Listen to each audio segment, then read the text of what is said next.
Bonjour à tous, merci d'être venus en fin de compte au balcon à Cobo-Fontaine. Je vais vous présenter en fin de compte une petite recette assez rapide à faire. Donc ce sera un croustillant au chocolat. Donc en gros c'est une base de chocolat de génoise.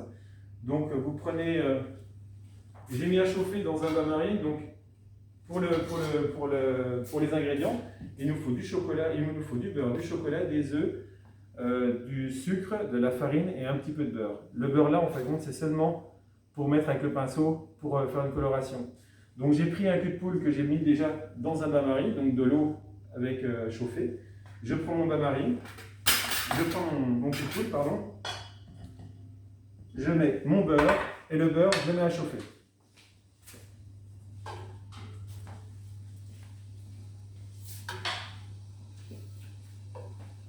Le beurre, quand il sera fondu, on mettra le chocolat dedans.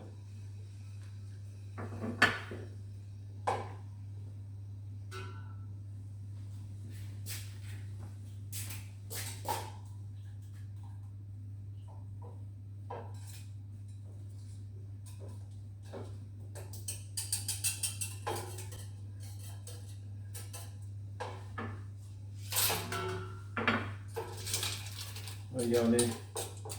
Donc on peut bien évidemment de le faire aussi dans le micro-ondes. Mais vu que c'est une recette, on va dire plutôt grand-mère, j'ai voulu faire ça traditionnellement. Après, si vous mettez dans le micro-ondes, vous pouvez le faire aussi en mettant à 400 watts. 400 watts dans le micro-ondes, donc vous mettez votre beurre à chauffer. Vous mettez le beurre à chauffer, fondu, et quand c'est fondu, vous mettez votre beurre dedans, vous mettez votre chocolat dedans, et ça se fait assez rapidement. Donc en deux temps, au micro-ondes, d'abord le beurre et ensuite Et le après, chocolat. vous mettez, voilà. Bon, là, j'essaie d'activer un petit peu pour quand même que vous ne soyez pas trop ennuyés à regarder cette vidéo.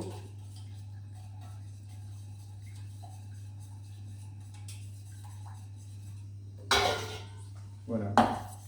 Là, ça va, c'est bon, c'est assez chaud, hein, donc c'est pour ça. Et là, maintenant, ce que je vais faire, dès qu'on va faire une génoise, donc comment dire, la cuve du batteur, je la fais préalablement chauffer, je vais mettre mes œufs dedans, la farine, les œufs, le sucre, et après je vais commencer un peu à le mélanger.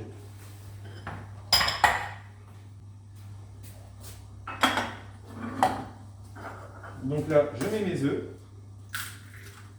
En gros, c'est une base de génoise. Hein. D'accord.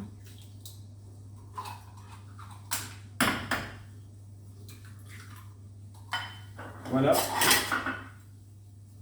Je mets mon sucre. Et là je démonte. Pas entièrement. Hein.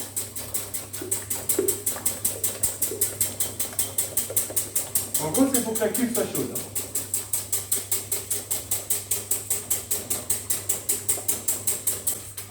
Et c'est aussi pour pas que le blanc soit aiguleux dans la cuve.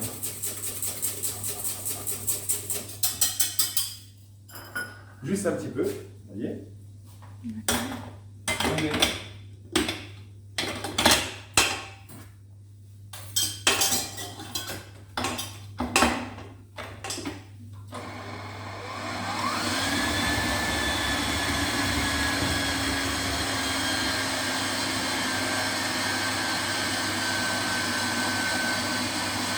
Et là, on laisse ça fondre. D'accord. Combien de temps? Il faut attendre que ça refroidisse. D'accord. Là, c'est bien fondu. D'accord. Il n'y a pas de morceaux, il n'y a rien. Oui.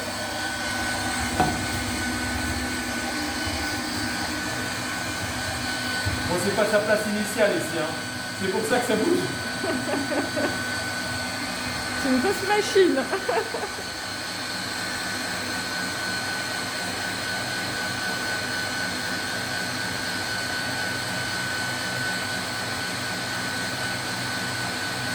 Donc là, on va attendre au moins 3 minutes. D'accord. 3 minutes, après on incorpore le chocolat et après on va mettre délicatement la farine.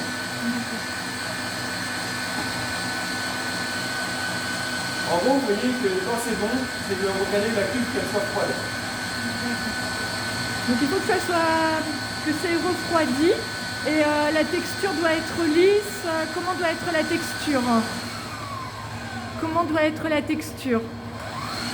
Elle va être onctueuse, aérienne.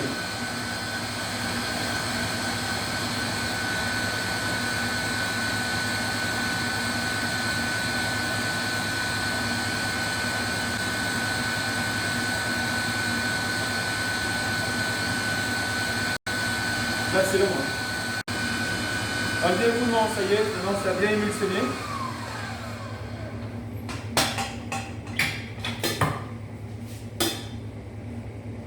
L'appareil est fait.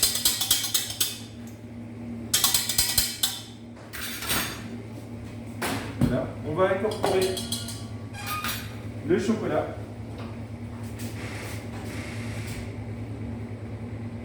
Venez.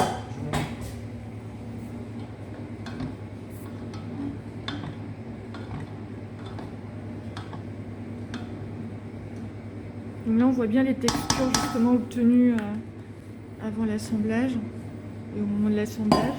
Donc le chocolat, vous prenez du 70%, 68% Le cacao, de cacao, ouais. chocolat noir. Du chocolat noir.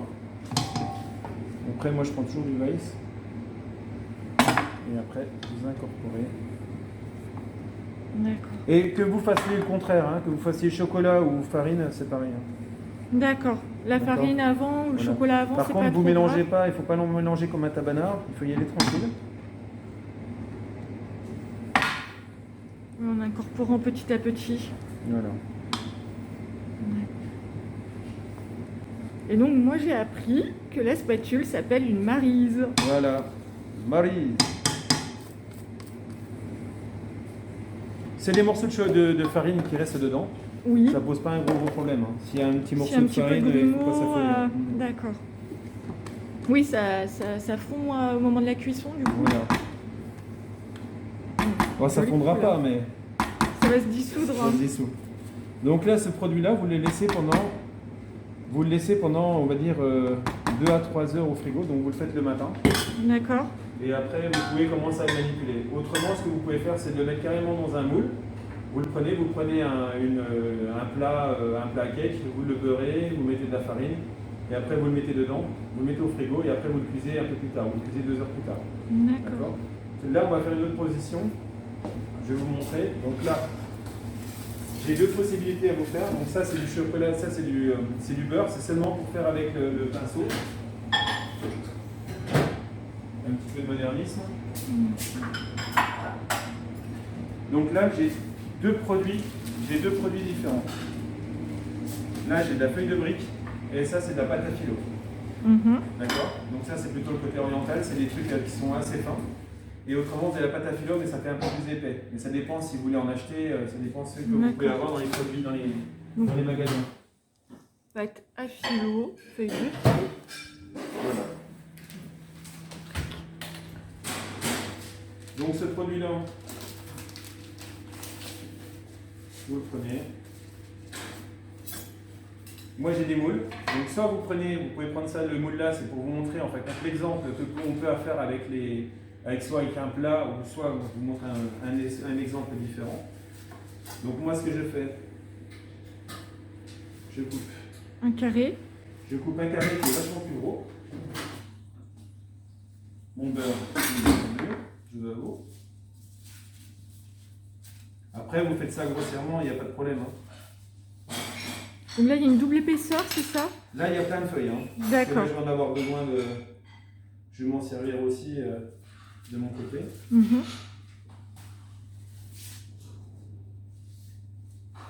Donc ça fait sympa parce que ça nous fait un traitement. Effectivement, les feuilles sont très fines. Très très fine.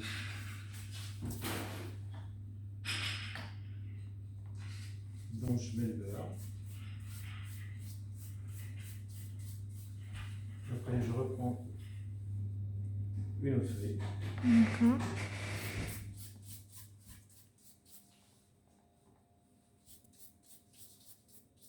Donc on pose... Voilà. Je prends mon cercle, je le mets dedans. Et voilà. Comme ça, ça vous fait une corolle. Autre possibilité,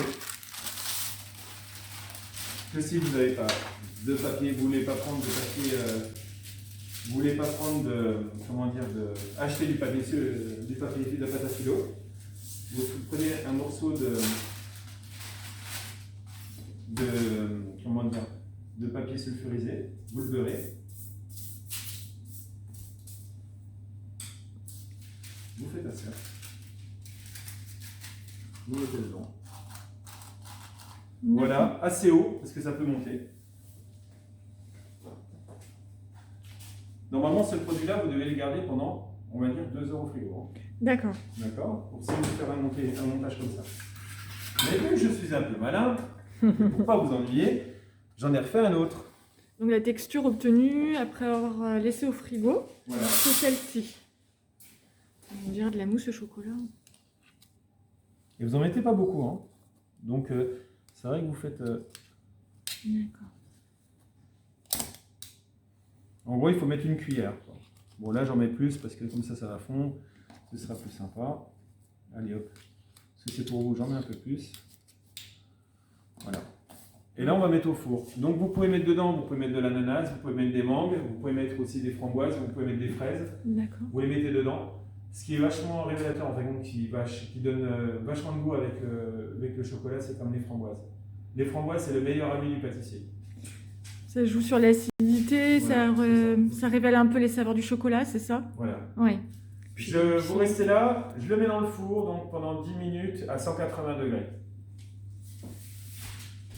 Ça y est, on les a cuits. On a cuit ça, on ne compte pas 10 minutes, mais 12 minutes. Donc là, moi, j'enlève mes cercles. Hop. Voilà. L'autre, on bouge un petit peu. Hop, ça se démoule. Tac. Et voilà. Donc ça, c'est les deux petits gâteaux, les deux petits biscuits un peu moelleux. Voilà. Appétissant!